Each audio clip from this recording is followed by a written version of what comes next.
Hello friends, welcome to my YouTube channel IES-GATEWiz। इस वीडियो में गुप्ता एंड गुप्ता के बिल्डिंग मटेरियल्स एंड कंस्ट्रक्शन के क्वेश्चन नंबर 21 से लेकर 30 तक डिटेल में कंसेप्ट के साथ डिस्कस करूंगा। ये सीरीज का पार्ट 3 वीडियो है। पुराने वीडियोस के लिए आप मेरे यूट्यूब चैनल की प्लेलिस्ट पर जाकर देख सकते हैं, और जिस भी क्वेश्चन में आपको फर्दर कोई क्लैरिफिकेशन चाहिए तो आप कमेंट सेक्शन में मुझसे डिस्कस कर सकते हैं। जो 21st क्वेश्चन है, that is the crushing strength of a good building stone should be more than। तो यहां पर क्रशिंग स्ट्रेंथ जो है ये हमारी एक स्ट्रेंथ प्रॉपर्टी है बिल्डिंग स्टोन या किसी और बिल्डिंग यूनिट की जो हम यूज करने वाले हैं अपने बिल्डिंग कंस्ट्रक्शन में। हमारा जो IS कोड है जिससे हमारा टेस्ट प्रोसीजर गवर्नड है कि क्रशिंग स्ट्रेंथ किसी भी स्टोन के लिए आपको कैसे डिटरमाइन करनी है, वो हमारी गवर्नड है IES-1121 पार्ट 1 से। ठीक है, ये आपको ध्यान रखनी है। ये अदर एग्जाम्स जो सिविल इंजीनियरिंग के JEE लेवल और AE लेवल के एग्जाम है उसके भी पॉइंट से इंपॉर्टेंट है। जो IES-1121 का पार्ट 1 है ये प्रोसीजर्स देता है कि हमारा जो स्ट्रेंथ प्रॉपर्टीज हैं बिल्डिंग स्टोन्स के लिए, जो नेचुरल बिल्डिंग स्टोन्स हैं, उनकी कंप्रेसिव स्ट्रेंथ या क्रशिंग स्ट्रेंथ एक ही चीज है, वो हम कैसे निकालते हैं। ठीक है, तो इसकी कुछ हम गाइडलाइंस देख लेते हैं ब्रीफ में कि ये जो क्रशिंग स्ट्रेंथ है हम कैसे निकालेंगे। बेसिकली हम क्या करेंगे, कुछ टेस्ट स्पेसिमेंस लेते हैं जो कि हमारे कुछ क्यूब्स के फॉर्म में हो सकते हैं या सिलेंडर के फॉर्म में हो सकते हैं, और जो टेस्ट परफॉर्म करेंगे ये हम 3 टेस्ट स्पेसिमेंस में परफॉर्म करेंगे। और इन स्पेसिमेंस को सबसे पहले हम क्या करते हैं, 72 आवर्स के लिए 20 से 30 डिग्री सेल्सियस के बीच में इसको इमर्ज्ड करके रखते हैं वाटर में। तो बेसिकली होगा क्या, जो हम टेस्ट कर रहे हैं वो सैचुरेटेड कंडीशन में कर रहे हैं। तो सैचुरेटेड कंडीशन में हम अपने स्पेसिमेंस को टेस्ट करेंगे। ठीक है, और जो रेट ऑफ लोडिंग रहेगा ये इंपॉर्टेंट है। That rate of loading is taken as 140 kg पर centimetre square of bearing area, जो स्टोन का बियरिंग एरिया है, पर मिनट। ठीक है, और साथ साथ ये सैचुरेटेड कंडीशन के साथ हम एक ड्राई कंडीशन में भी अपने स्टोन्स को टेस्ट करेंगे। ड्राई कंडीशन के लिए हम ओवन में 105 ± 5 डिग्री सेल्सियस पे 24 घंटे के लिए ओवन पर रखेंगे, और उसके बाद हम डेसिकेटर पे कूल करेंगे एट रूम टेम्परेचर ऑफ 20 से 30 डिग्री सेल्सियस। ये इंपॉर्टेंट चीज है। उसके बाद जिस मैक्सिमम लोड पे हमारा टेस्ट पीस जो है वो फेल हो रहा है, फेल होगा तो आपको कैसा पता चलेगा, जो आपकी कंप्रेसिव स्ट्रेंथ मशीन है वो लोड लेना बंद कर देगी। तो उस स्टेज पर जो मैक्सिमम लोड आ रहा है, जिसपे बेसिकली हमारे जो स्पेसिमेन है उस पे हमारे क्रैक्स डेवलप हो गए, जिसको हम कह रहे हैं कि हमारा जो स्पेसिमेन है वो फेल हो गया। तो maximum load divided by the bearing face area, जो बियरिंग एरिया है जिसपे हमारा लोड अप्लाई हो रहा है स्टोन का, बियरिंग फेस एरिया, ये हम सेंटीमीटर स्क्वायर में लेंगे, और मैक्सिमम लोड जो होगा जिसपे फेल होगा हमारा वो हम kg पे लेंगे। ये हमारी आ जाएगी क्रशिंग स्ट्रेंथ। तो ये देखा गया है कि जो मोस्टली हमारे बिल्डिंग स्टोन्स हैं जो हम यूज करते हैं अपनी बिल्डिंग कंस्ट्रक्शन में, उनकी जो कंप्रेसिव स्ट्रेंथ है वो हमारी रेंज जो है वो 60 से 200 न्यूटन पर mm स्क्वायर है। ठीक है, अब यहां पर हमसे पूछा जा रहा है कि हमारे गुड बिल्डिंग स्टोन की जो वैल्यू है वो कितनी होनी चाहिए क्रशिंग स्ट्रेंथ की। तो जो गुड बिल्डिंग स्टोन है उसकी कुछ प्रॉपर्टीज आपने पढ़ रखी हैं, उनमें से कुछ अपीयरेंस, स्ट्रक्चर और स्ट्रेंथ एक रिक्वायरमेंट्स हैं। अपीयरेंस की अगर बात करें तो हमारा जो फेस वर्क होना चाहिए वो फाइन होना चाहिए, कॉम्पैक्ट टेक्सचर होना चाहिए।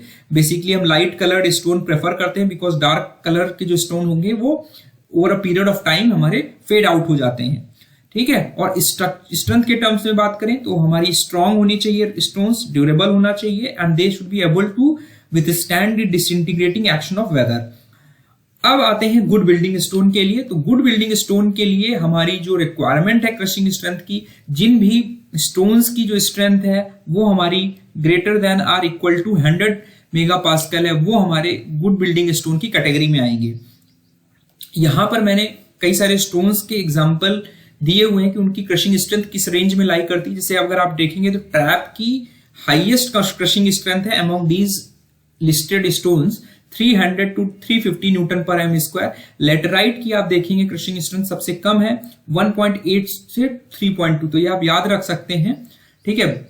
और मोस्टली आप देख रहे हैं कि जो हमारे बिल्डिंग स्टोन बिल्डिंग में यूज किए जाते हैं उनकी जो स्ट्रेंथ है वो 60 टू लेके 200 न्यूटन पर एम स्क्वायर के अराउंड आ रही है। और जो गुड बिल्डिंग स्टोन्स हैं वो स्टोन्स हैं जिनकी जो हमारी क्रशिंग स्ट्रेंथ है वो 100 से ज्यादा है, ठीक है।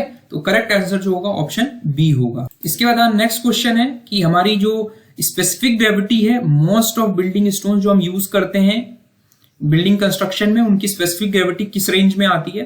तो सबसे पहले मैं आपको बता देता हूं कि जो स्पेसिफिक ग्रेविटी निकालने के लिए जो हमारा इंडियन स्टैंडर्ड गवर्न करता है टेस्ट प्रोसीजर्स, वो है हमारा IES-1124 method of test for determination of water absorption, इस कोड से गवर्न है। अपरेंट स्पेसिफिक ग्रेविटी इस कोड से गवर्न है। और पोरेसिटी नेचुरल बिल्डिंग स्टोन्स की कैसे निकालते हैं वो हमारे IES-1124 से गवर्नड है। आप ध्यान से देखेंगे अपरेंट स्पेसिफिक ग्रेविटी जो है IES-1124 से निकालते हैं। एक और टर्मिनोलॉजी होती है which is called true specific gravity, वो हमारी IES-1122 से गवर्नड है, ठीक है। और जो हमारी ट्रू पोरेसिटी होगी बिल्डिंग स्टोन की, ये आप याद रखिए, वो हमारी होगी आपकी जो ट्रू स्पेसिफिक ग्रेविटी है minus apparent specific gravity divided by true specific gravity.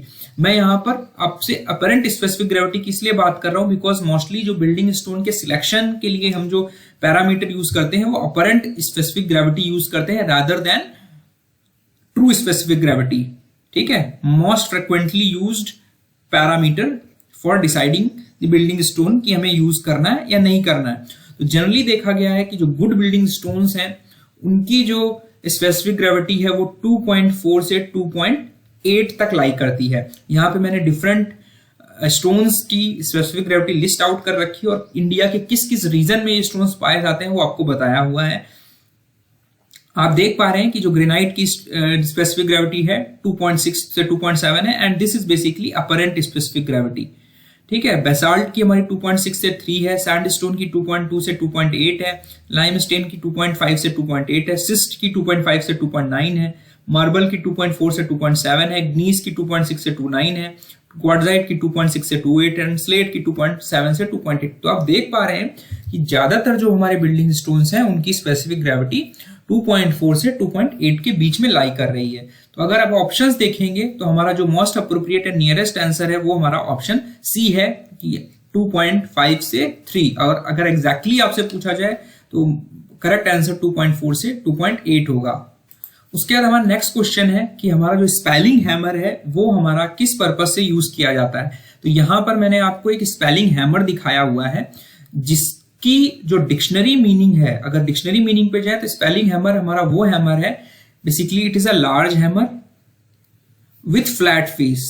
तो जो आपका ये वाला फेस है दिस इज फ्लैट, तो ये फ्लैट फेस है और जो इसके परपेंडिकुलर डायरेक्शन में जो फेस है वो हमारा स्ट्रेट है, इसको हम पिन बोल रहे हैं इस फेस को।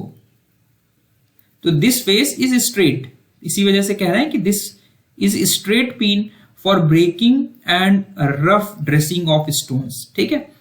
पिछले वीडियो में मैंने ड्रेसिंग ऑफ स्टोन्स के बारे में बात किया था कि जो भी हम क्वेरी से अपने स्टोन्स एक्सट्रैक्ट कर रहे हैं उनको अगर हम एस्लर मेसनरी या ऐसी जगह पे यूज करना चाहते हैं जहां पे सम एस्थेटिक अपीयरेंस इज रिक्वायर्ड, तो उस वहां पर हमें स्टोन्स को ड्रेस करना होता है। ड्रेसिंग का मतलब है सिंपली डिजायर्ड शेप में उनको उनका अपीयरेंस देना। तो डिजायर्ड शेप में लाने के लिए हमें करना क्या होगा, सब कुछ कटिंग करनी होगी स्टोन्स की। तो उस प्रोसेस में जो हमारे टूल्स यूज होते हैं वो हमारे कहलाते हैं स्टोन ड्रेसिंग टूल्स। तो ड्रेसिंग ऑफ स्टोन्स हम करते कब है, ये भी एक इंपॉर्टेंट चीज है, immediately after quarrying and before seasoning. ये इंपॉर्टेंट चीज है एग्जाम पॉइंट ऑफ व्यू से कि स्टोन्स की जो ड्रेसिंग है क्वेरी से निकलने के इमीडिएटली बाद और उनकी सीजनिंग से पहले करते हैं to achieve less weight for transportation, ठीक है। एक ये इंपॉर्टेंट चीज है।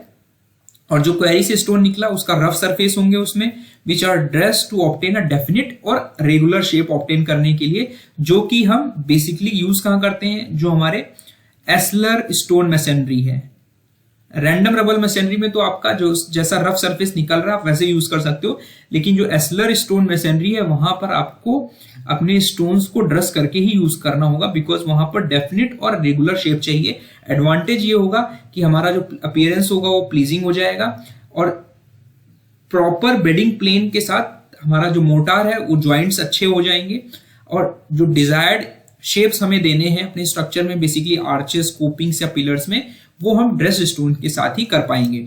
और जो हमारे टूल्स हैं, यहाँ पे मैंने टूल्स लिस्ट आउट किए हुए हैं कि कौन कौन से टूल हमारे यूज किए जाते हैं। वेज हो गया, पिचिंग टूल हो गया, बोस्टर हो गया, स्कैबिंग हैमर हो गया, मैश हैमर हो गया, सेपरेटेड पिक हो गया, पंच हो गया, स्कैबिंग पिक हो गया, क्रोबार हो गया, एक्स पंच हो गया, ड्रेसिंग नाइफ हो गया, एंड स्प्लिटिंग चीजल हो गया। तो यहां पर आप इन स्टोन्स को ड्रेस करने के लिए और कट करने के लिए जो टूल्स यूज होते हैं उनको आपको याद रखना है, बिकॉज कभी कभी एग्जाम में पूछा जाता है कि इनमें से कौन सा टूल हमारा ड्रेसिंग या कटिंग में यूज नहीं किया जाता है।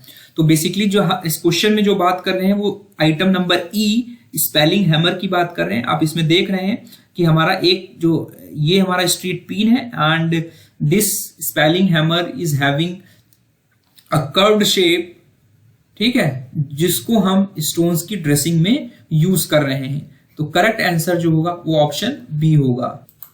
उसके बाद हमारा नेक्स्ट क्वेश्चन है कि हमारा जो क्रॉस कट शॉ है वो कहां पर यूज कर सकते हैं। शॉ को हम बेसिकली समझ सकते हैं, अगर देशी भाषा में समझेंगे तो इट इज कॉल्ड आरा, ठीक है।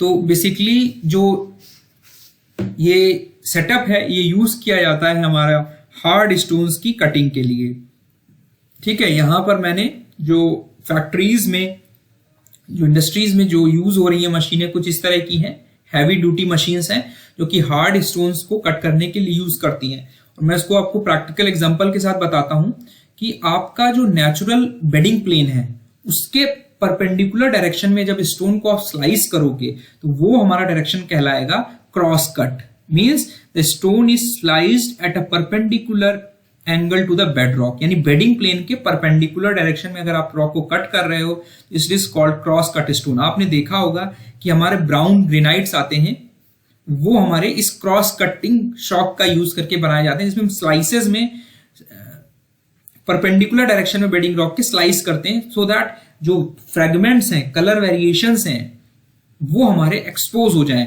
तो these block is cut across the veins exposing large fragments of colorful variations.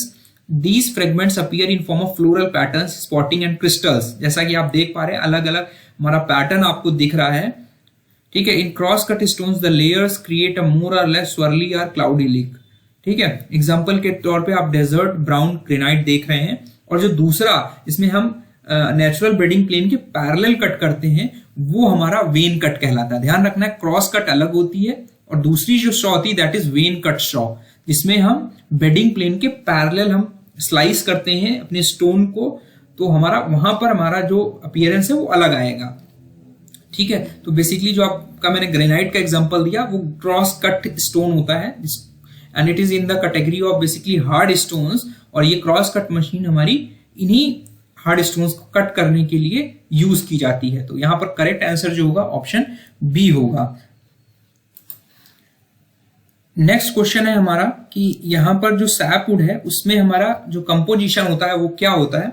तो सबसे पहले मैं आपको बता देता हूं कि यहां पर मैंने एक क्रॉस सेक्शन दिखाया हुआ है एक ट्री का, जिसमें आप देख पा रहे हैं कि जो सैपवुड है वो हमारा ये पोर्शन है, ठीक है। अब इस पोर्शन में हमारा बेसिकली क्या है, ये हमारा इस पे कुछ एक्टिव सेल्स हैं, they are having active cells जो कि हमारे लाइफ प्रोसेस ऑफ ट्री को असिस्ट कर रहे हैं। ध्यान रखने वाली बात है कि एक्चुअल ट्रीज में जो हमारी लाइफ प्रोसेस है वो हमारी सैपवुड में जो सेल्स हैं वहां से गवर्न्ड है पर्पस। और ये हो कैसा रहा है कि जो सैपवुड में जो सेल्स हैं वो हमारी जो भी स्टार्च, जो फूड है बेसिकली पेड़ों का, वो स्टोर कर लेते हैं। They store the starch and they conduct the sap, ठीक है। अब हमारा सैपवुड में हमारा सैप स्टोर्ड है, बेसिकली जो स्टार्च है वो स्टोर्ड है, और with the help of these rings, ये हमारी आपको रिंग्स दिख रही हैं, these are the medullary rays. ये मेडुलरी रेज क्या कर रही हैं, ये हमारा जो सैप है इसको कंडक्ट कर रही हैं towards the inner portion of the पेड़, जो उसको लाइफ सपोर्ट कर रहा है। तो मेडुलरी रेज बेसिकली हमारा न्यूट्रिएंट्स कैरी कर रही हैं from sapwood to the core of the plant, जो कि पिथ है हमारा बेसिकली। और ये रेज जो है they are perpendicular to these concentric ring, इन रिंग्स के परपेंडिकुलर डायरेक्शन में। ये हमारी रिंग्स क्या सी रिंग है, एनुलर रिंग्स हैं। जो कंसेंट्रिक रिंग्स एवरी ईयर हमारी ऐड हो रही हैं फ्रॉम द कैम्बियम, कैम्बियम ही हमारी एनुलर रिंग्स के फॉर्म में कन्वर्ट होती जा रही है over a period of time. तो हर साल एक रिंग हमारी ऐड होती जाती है, तो इनको एज रिंग्स भी बोलते हैं। ये इंडिकेट करती हैं कि हमारी पेड़ की एज कितनी है। ठीक है, तो एक इंपॉर्टेंट चीज ये हो गई। और मेडुलरी रेज का काम है कि ये होल्ड करके रखती हैं एनुलर रिंग्स को टुगेदर। तो यहां पर जो आइटम नंबर डी है वो ये thin fibres which extends from the pith outwards and holds the annular rings together, ये हमारी है मेडुलरी रेज। ठीक है, उसके बाद हमारा जो आइटम सी है thin layer below the bark. तो बार्क जो है ये हमारा आउटर मोस्ट पार्ट है, ठीक है, जो कि हमारा मैकेनिकल डैमेज से प्रिवेंट करता है बेसिकली। एक तरीके से सुरक्षा कवच है ये हमारा। तो मैकेनिकल डैमेज से प्रिवेंट करता है। और इसके जो नीचे लेयर है वो हमारी कहलाती इनर बार्क। कहीं कहीं आप एसके दुग्गल की बुक पढ़ेंगे तो इसको हम बास्ट भी कहते हैं। और इसके जस्ट नीचे हमारी कैम्बियम लेयर होती है, जो कि हमारी year by year annular rings के फॉर्म में, कंसेंट्रिक रिंग्स के फॉर्म में पेड़ में ऐड होती जा रही है। ठीक है, तो एक ये चीज हो गई। उसके बाद हमारा है item number 3, portion of timber between heartwood and cambium. तो हार्टवुड जो आपको ये थोड़ा सा ब्राउनिश पोर्शन दिख रहा है, इसके अंदर जो ये पोर्शन है कोर है बेसिकली ये हमारा। तो अगर इस तरह समझें कि जो कोर है हमारा पेड़ों का, ट्रीज का, वो हमारा हार्टवुड है।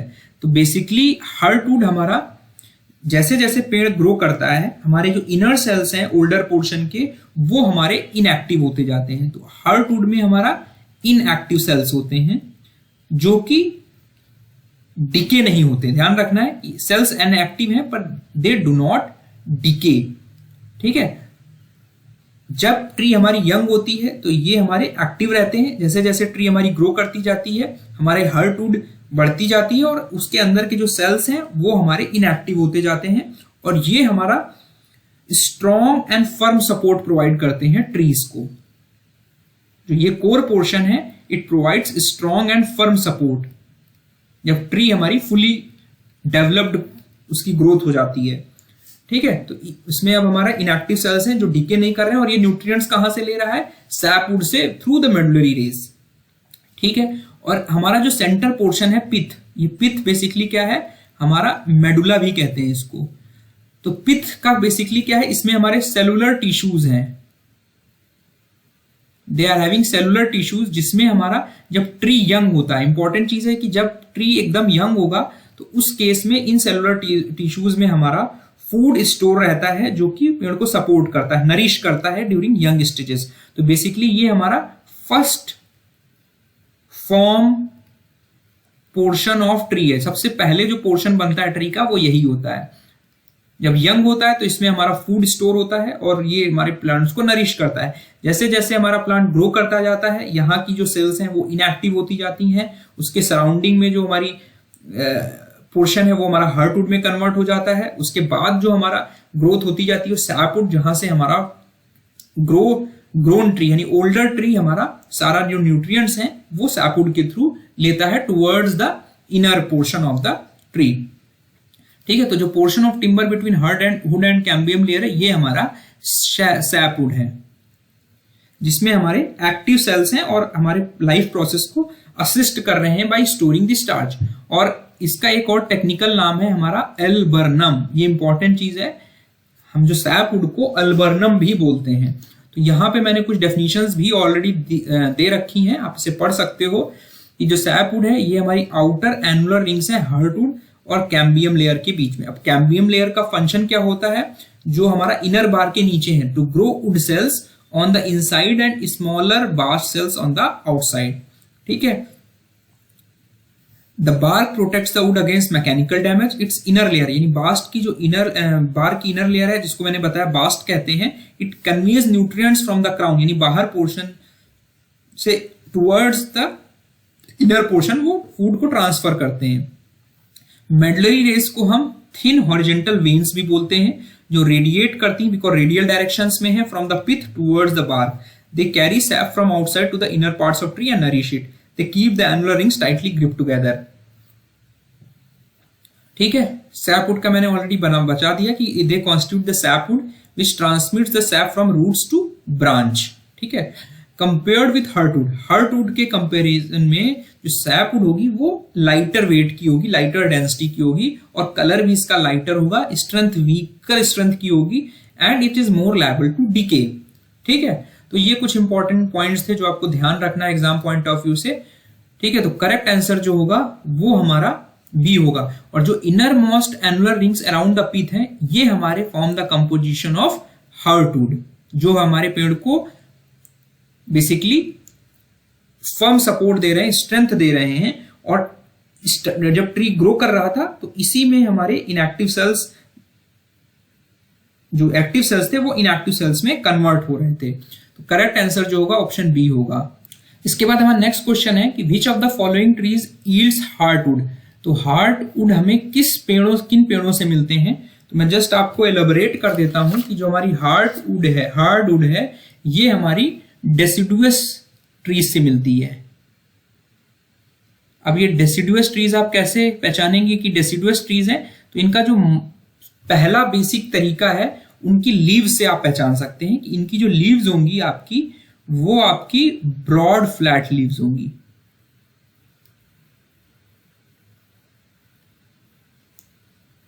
और एग्जाम्पल के तौर पे देखें तो हमारा हार्टवुड हमारी शीशम की लकड़ी, साल की लकड़ी, टीक की लकड़ी, ओक की लकड़ी, महगनी की लकड़ी, बबूल की लकड़ी। और ये जो पेड़ हैं ये आपके कभी कभी 100 ईयर्स तक इनकी लाइफ हो जाती है and they take sufficient time for their growth. और जो इनकी कैरेक्टरिस्टिक्स हैं यहाँ पे आप देख पा रहे हैं, ये जो आपको लकड़ी दिख रही है ये शीशम का एक स्टूल है। बेसिकली मैं आपको समझाने के लिए आपको दिखा रहा हूं कि आप देख पा रहे हैं कि इसमें जो एनुलर रिंग्स हैं वो हमारी डिस्टिंक्ट नहीं है। जो वुड है उसकी जो डेंसिटी है वो ज्यादा होती है as compared to soft wood, और इनका जो कलर होता है वो डार्कर होता है। एनुलर रिंग्स हमारी डिस्टिंक्ट नहीं होंगी। ठीक है, और इसमें जो एसिड का कंटेंट है वो काफी ज्यादा होता है और इनमें इनके साथ जो काम करना यानी हार्ड और difficult to work upon, ease of working थोड़ी डिफिकल्ट होती है। बट ये स्ट्रेंथ के पॉइंट ऑफ व्यू से देखें तो across the grain and perpendicular the grain, दोनों के अलोंग हमारी अच्छी खासी स्ट्रेंथ होती है, they have sufficient strength and इसी वजह से इनको स्ट्रॉन्ग एंड ड्यूरेबल वुड भी बोलते हैं। And they have a close grand structure, ध्यान रखना है कि इनका जो स्ट्रक्चर होता है वो क्लोज ग्रेन्ड होता है। ठीक है, एंड स्ट्रॉन्ग होंगे और नॉन रेजिनियस होंगे। इसी वजह से हमारी जो ड्यूरेबिलिटी होती है वो ज्यादा होती है बिकॉज वहां पे रेजिन नहीं है, जो कि रेजिनस होने से हमारी जो डीके के चांसेस हैं, हमारे बैक्टीरियल ग्रोथ, फंगल अटैक, इन सब के चांसेस बढ़ जाते हैं। तो ये चीजें ध्यान रखनी है। और यहाँ पर मैंने जो ट्री दिखाई है कुछ इस तरह के ट्रीज के फॉर्म में हमारी जो ट्रीज होती हैं वो आपको दिखती हैं। शीशम हो गया और आपका ओक हो गया। ठीक है, पॉपुलर एक और जो ट्रीज हैं जो हमारी इस कैटेगरी में आती हैं, पॉपुलर एंड मैपल, जिनसे हमें हार्टवुड मिलता है। They are broad leave trees and seeds are enclosed in a fruit that the tree producer. जो भी इन पेड़ों के बीज हैं वो एक फ्रूट के अंदर हमें मिलते हैं। जनरली टेम्परेट क्लाइमेट्स में हमारी ग्रो करती हैं और ये स्लो ग्रोइंग ट्रीज होती हैं, बहुत फास्ट नहीं ग्रोथ करती हैं। They can take 100 years to grow fully develop होने के लिए 100 साल भी लग जाते हैं ऐसे पेड़ों के। तो इनमें से जो देवदार, चीड़ और पाइन, ये हमारी जो है ये हमारी सॉफ्टवुड है। ठीक है, अब इनको बारे में मैं डिस्कस करूंगा। जो शीशम है हमारा, ये हमारा हार्डवुड इससे मिलती है। इसी वजह से हम इनका फर्नीचर्स वगैरह में यूज करते हैं बनाने के लिए। उसके बाद हमारा नेक्स्ट क्वेश्चन है कि the radial splits which are wider on the outside of log. Log means लकड़ी का लट्ठा, and narrower towards the pith. ठीक है, तो सबसे पहले मैं आपको बता देता हूं कि हमारे जो टिम्बर में डिफेक्ट्स हैं, ठीक है, वो हमारे शेक्स के फॉर्म में अगर बात करें, एक शेक्स हमारी जो लॉन्गिट्यूडनल सेपरेशंस होते हैं basically, these are longitudinal separations, ठीक है, due to natural agencies. Natural agencies में हमारा क्या होगा, जो टेम्परेचर है इसकी वजह से हमारा श्रिंकेज हो सकता है, फ्रॉस्ट एक्शन है, हीट है सन की, तो ये नेचुरल एजेंसीज की वजह से हमारे जो डिफेक्ट्स हैं ये डिफेक्ट डेवलप हो जाते हैं टिम्बर में। तो इनको हम बेसिकली जो शेक्स हैं, लॉन्गिट्यूडनल सेपरेशंस हैं, इनको दो कैटेगरी में डिवाइड कर सकते हैं। पहली कैटेगरी है हमारी रेडियल शेक्स और दूसरी कैटेगरी है हमारी टेंजेंशियल शेक्स। जो रेडियल शेक्स हैं वो हमारे फर्दर तीन तरीके के होते हैं जो कि मैंने दिखाए हैं, heart shake, star shake and frost shake. ये हमारे रेडियल इसलिए हैं because they occur in the direction of rays. कौन सी रेज है, इस डायरेक्शन मैंने आपको बताई थी, ये इस डायरेक्शन में हमारी मेडुलरी रेज है। तो मेडुलरी रेज के डायरेक्शन में हमारे जो सेपरेशंस डेवलप हो रहे हैं लॉन्गिट्यूडनल डायरेक्शन में, लॉन्गिट्यूडनल डायरेक्शन हमारा क्या होगा, this is the longitudinal direction and this the radially, cross section में रेडियली डेवलप हो रहे हैं और अलोंग द लॉन्गिट्यूडनल डायरेक्शन। तो ये जो शेक्स हैं ये हमारे रेडियल शेक्स कहलाते हैं, ठीक है। अब अगर हम बात करें हार्ट शेक और स्टार शेक, ये मैंने आपको बताया these are the radial shakes, ठीक है। तो जो हार्ट शेक्स हैं क्यों हो रहे हैं, इनका रीजन क्या है, due to shrinkage of heartwood. Heartwood जो हमारी सेंटर वाली कोर पोर्शन है, जब ये श्रिंक करेगी इसकी वजह से हमारे ट्रीज में हार्ट शेक्स डेवलप होंगे, यानी क्रैक्स डेवलप होंगे, सेपरेशंस डेवलप होंगे। जब बेसिकली श्रिंकेज कब होगा, जब हमारी ट्री जो होगी वो ओवर मैच्योर्ड हो जाएगी, ओवर एज्ड हो जाएगी। और जो क्रैक्स होंगे आप देख पा रहे हो कि यहां पर जो क्रैक्स हैं ये हमारे wider at centre, wider at pith, जो हमारा सेंटर पोर्शन है, मेडुला है, वहां पे क्रैक्स वाइडर हैं। और जैसे जैसे आप दूर जा रहे हो टुवर्ड्स सैप या बार की तरफ जा रहे हो तो वो हमारे डिमिनिश होते जा रहे हैं। और बेसिकली ये हमारे जो बार्क है उस तक पहुंच ही नहीं पाते, सापउड तक ये डिमिनिश हो जाते हैं। तो they are wider and at centre and diminish outwards. तो हर्ट शेक मींस हर्ट, जैसा कि नाम सजेस्ट कर रहा है कि हर्ट वुड से जनरेट हो रहे हैं, इनिशिएट हो रहे हैं due to shrinkage of wood in over mature trees. और जैसे जैसे आप बाहर की तरफ जाएंगे अक्रॉस द क्रॉस सेक्शन ये खत्म होते जा रहे हैं, उनकी जो विड्थ है क्रैक्स की वो कम होती जा रही है टुवर्ड्स द आउटर बार्क। दूसरे कैटेगरी के जो हमारे रेडियल शेक्स हैं वो स्टार शेक्स हैं। स्टार शेक्स भी हमारे बिकॉज रेडियल स्प्लिट्स हैं, क्रैक्स हैं, बस डिफरेंस ये है कि जो ये पैटर्न है ये स्टार लाइक पैटर्न देख पा रहे हैं आप कि पैटर्न जो आपको बन रहा है इसमें डिफेक्ट में, क्रैक्स में, ये हमारी जो रेडियल स्प्लिट्स हैं ये हमारी स्टार के फॉर्म में बन रही हैं। आपकी स्टार फिश है बेसिकली, जो स्टार फिश आपने देखी होगी उस तरह का क्रैक पैटर्न विजिबल हो रहा है। और ये जो क्रैक्स हैं ये हमारे इनिशिएट करते हैं सरकमफरेंस से, मींस बाहर की तरफ से ये क्रैक अंदर आते हैं। अब ऐसा हो क्यों रहा है, ऐसा तब होगा जब हमारा जो टिम्बर है that is subjected to severe frost and first heat of sun. Because जब भी एक्सट्रीम वेदर से सब्जेक्टेड होगा हमारा कोई भी टिम्बर, तो होगा क्या, हमारा सबसे ज्यादा इफेक्ट कहां से होगा, बाहर से होगा। हीट का भी इफेक्ट, हमारा फ्रॉस्ट का भी इफेक्ट। तो हमारे जो क्रैक्स होंगे पहले सरफेस पर विजिबल होंगे, तो जो क्रैक होंगे वो हमारे they are wider at the circumference, यानी हमारा आउटवर्ड द आउटर बार्क की तरफ हमारे क्रैक्स की विड्थ जो होगी वो ज्यादा होगी। और जैसे जैसे अंदर जाएंगे बिकॉज हमारा वो उसके ऊपर जो कोटिंग लेयर है वो मोटी है, मोटी मतलब आप समझ सकते हो कि जैसे जैसे आप अंदर जा रहे हैं आप जो रीजन ऑफ जहां जो अफेक्टेड है उससे दूर जा रहे हैं। बेसिकली सबसे ज्यादा इफेक्ट हमारा एक्सट्रीम पोर्शन है, फिर अंदर जाते जाते उसका इफेक्ट कम होता जाएगा, सन का भी हो सकता है, हीट का भी, फ्रॉस्ट का भी। तो अंदर की जो विड्थ है क्रैक की वो कम होती जा रही है, ठीक है। तो यहां पर radial splits which are wider on the outside of log and narrower towards the pith, यानी अंदर नैरो है, बाहर हमारी स्प्लिट जो है वो वाइडर क्रैक्स की हैं। तो वो जो क्रैक्स हैं ये हमारे स्टार शेक की कैटेगरी में आ गए। तो करेक्ट आंसर यहाँ पे ऑप्शन सी होगा। फ्रॉस्ट शेक भी हमारे कुछ इसी पैटर्न के होते हैं, बस पैटर्न अलग होगा। रीजन एक्सट्रीम फ्रॉस्ट एक्शन की वजह से ही क्रैक्स डेवलप होंगे, बट पैटर्न इनका बस अलग होगा। स्टार शेप में पैटर्न नहीं होगा।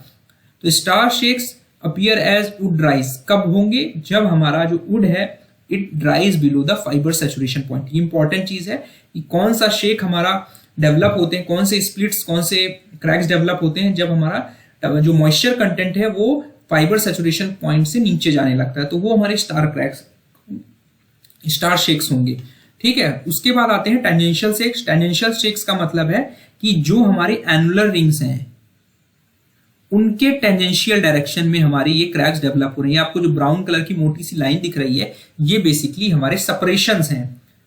दीज आर दी सेपरेशन जो कि कर्व्ड स्प्लिट्स फॉर्म में, बिकॉज ये कर्वेचर है इन पे, मतलब स्ट्रेट तो है नहीं, तो ये कर्व्ड स्प्लिट इनको बोलेंगे। तो ये कर्व्ड सेपरेशंस हैं जो कि हमारे टेंजेंशियल हैं टू एनुलर रिंग्स। ठीक है, तो टेंजेंशियल जो शेक्स हैं वो हमारे टेंजेंशियल क्रैक्स हैं, टेंजेंशियल सेपरेशंस हैं to annular rings. They are tangential to the जो एनुलर रिंग्स हमारी हैं, एज रिंग्स, उनके टेंजेंशियल साइड में है। तो these are curved split which partly are wholly separates annular rings for one another. तो ये एक दूसरे, एक रिंग ये हो गई, इसके बाद एक रिंग हो गई, तो इनको ये सेपरेट कर देता है।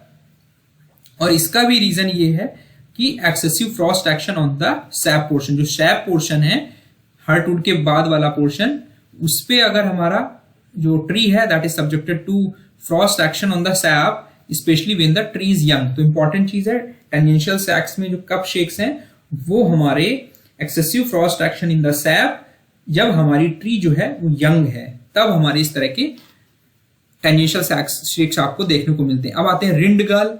रिंडगाल बेसिकली आपने देखा होगा इस तरह का स्ट्रक्चर आपने, कि अगर आप कोई भी ट्री की ब्रांच आप इरेगुलर तरीके से काट देते हैं तो एक पेक्यूलियर कर्व्ड स्वेलिंग आपकी ट्री पर डेवलप हो जाती है, जिसे हम रिंडगाल बोलते हैं। जैसे सपोज यहां पर अगर कोई ब्रांच थी, आपने इसको कट कर दिया इरेगुलर तरीके से, तो यहां पे एक पेक्यूलियर स्वेलिंग हो जाएगी ट्री में, जो कि इरेगुलर ग्रोथ होगी बेसिकली। इस तरह का कुछ आपको पैटर्न देखने को मिल सकता है।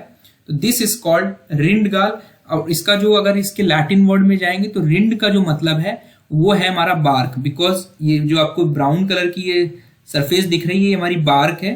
तो ये बेसिकली बार्क में हमारा जो एबनॉर्मल ग्रोथ हुई उसे हम कहेंगे रिंडगाल। तो rind means bark, galls means abnormal growth. तो ये रिंडगाल हमारा लैटिन वर्ड से डिवाइड हुआ है। गैल का मतलब एबनॉर्मल ग्रोथ और हमारा रिंड का मतलब बार्क। तो जो आउटर बार्क है उसमें हमारी इन अबनॉर्मल ग्रोथ हो रही है, और बेसिकली वो कहां पर आपको देखने को मिलेगी, अगर किसी भी ब्रांच को हमने इम्प्रॉपर तरीके से काट दिया और रिमूव कर दिया। तो they are rarely found in a tree and the timber in this part is very weak and not durable. ठीक है, अब देखेंगे जब इस तरह का कोई एबनॉर्मल ग्रोथ हो जाएगी तो क्या होगा, हमारा टिम्बर वीक हो जाएगा and it becomes not durable, उसकी ड्यूरेबिलिटी हमारी कम हो जाएगी। तो उसके बाद हमारा नेक्स्ट क्वेश्चन है कि इनमें से कौन सी ट्रीज हमारी सॉफ्टवुड की कैटेगरी में आती हैं। तो अभी मैंने डिस्कस किया कि हार्डवुड की कैटेगरीज में कौन सी ट्री आती हैं। तो जो सॉफ्टवुड है बेसिकली ये हमारी कोनीफेरस ट्रीज से आती हैं। कोनीफेरस हमारी बेसिकली क्या है, दे आर एवरग्रीन ट्रीज। ठीक है, आपने देखा भी होगा, बस मैं आपको थोड़ा सा रिकॉल करा देता हूं। तो जो एवरग्रीन ट्रीज हैं they have pointed needle leaves. इन पेड़ों की जो लीव्स होंगी आप देख के ही पहचान जाएंगे कि ये कोनीफेरस ट्रीज हैं, एवरग्रीन ट्रीज हैं, जिनकी जो लकड़ी है वो सॉफ्टवुड की कैटेगरी में आती है। तो ये पॉइंटेड नीडल लीव्स जो होंगी, अब अगर मैं एग्जांपल के तौर पे आपको दिखा दूं यहाँ पर फोटो में, ये जितने भी आपको पेड़ दिख रहे हैं, पाइन हो गया, लार्च हो गया, स्प्रूस हो गया, फर हो गया, माउंटेन पाइन हो गया, इनकी आप देख रहे हैं कि जो they are having leaves which are pointed.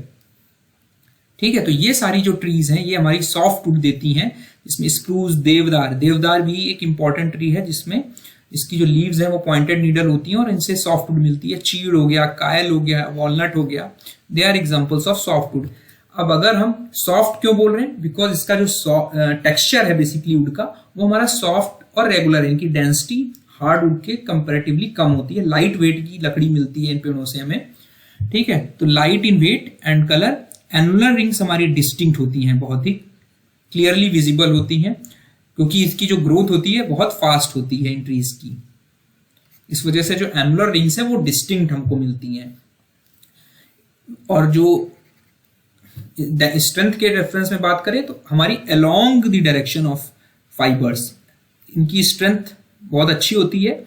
Means इस वजह से टेंसाइल स्ट्रेंथ या टेंसाइल फोर्सेस रजिस्ट करने के लिए काफी कैपेबल होती हैं। बट अक्रॉस द ग्रेन्स इनकी जो स्ट्रेंथ होती है वो कम होती है। हार्डवुड में ऐसा नहीं था, अलोंग द डायरेक्शन और अक्रॉस द डायरेक्शन दोनों डायरेक्शन में हमारी स्ट्रेंथ अच्छी खासी होती है।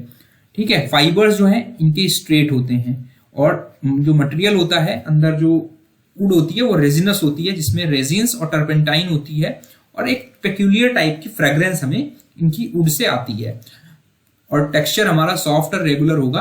तो जो स्प्रूस, दायोदार, चीड़, कायल, वॉलनट है वो हमारे सॉफ्ट वुड की कैटेगरी में आते हैं। तो करेक्ट ऑप्शन जो होगा हमारा ऑप्शन डी होगा। इसके बाद हमारा नेक्स्ट क्वेश्चन है, which of the following timbers is suitable for making sports good. तो स्पोर्ट्स गुड्स यानी मान लीजिए आपको बैट्स बनाने हैं, तो जो वहां पर रिक्वायरमेंट है स्पोर्ट्स गुड बनाने के लिए वो ये है कि सफिशियंट ड्यूरेबिलिटी होनी चाहिए और हमारा जो लकड़ी होनी चाहिए वो लाइट वेट की होनी चाहिए।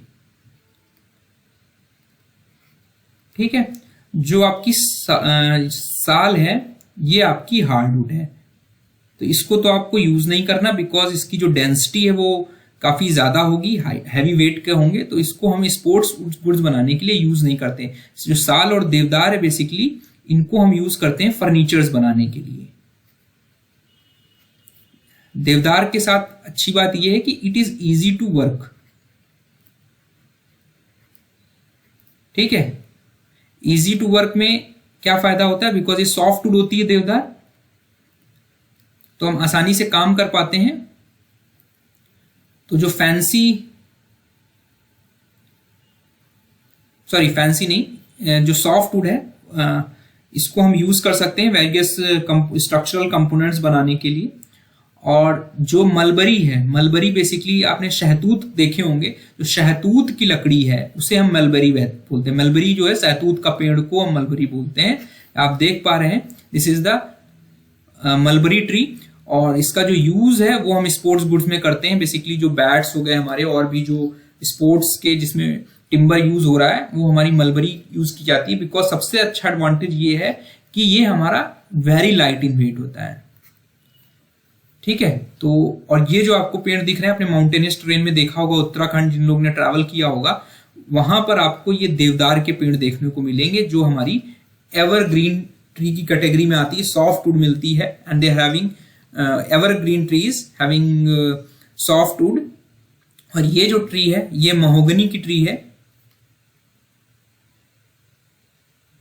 और ये जो ट्री है ये आपकी साल ट्री है। ठीक है,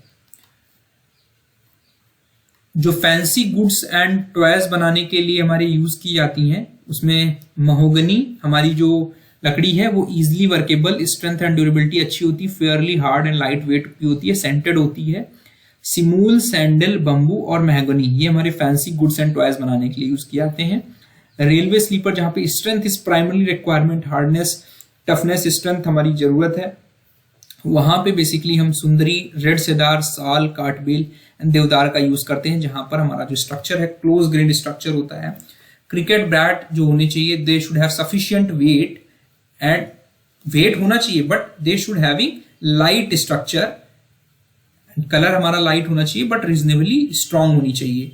it should be capable of shock of repeated striking of the ball with great force. तो जैसे हम अगर क्रिकेट बैट की बात करें तो ये सारी लकड़ियां जो हैं यूज की जाती हैं। विलो की लकड़ी हो गई, Persian lilac, poplar, Chinese tallow tree, गुटेल, मलबरी। तो यहाँ पे जो सैतूत की लकड़ी आप देख रहे हैं कि it is being used for the preparation of sports goods. तो यहाँ पर करेक्ट आंसर जो होगा वो हमारा mulberry is the most appropriate answer.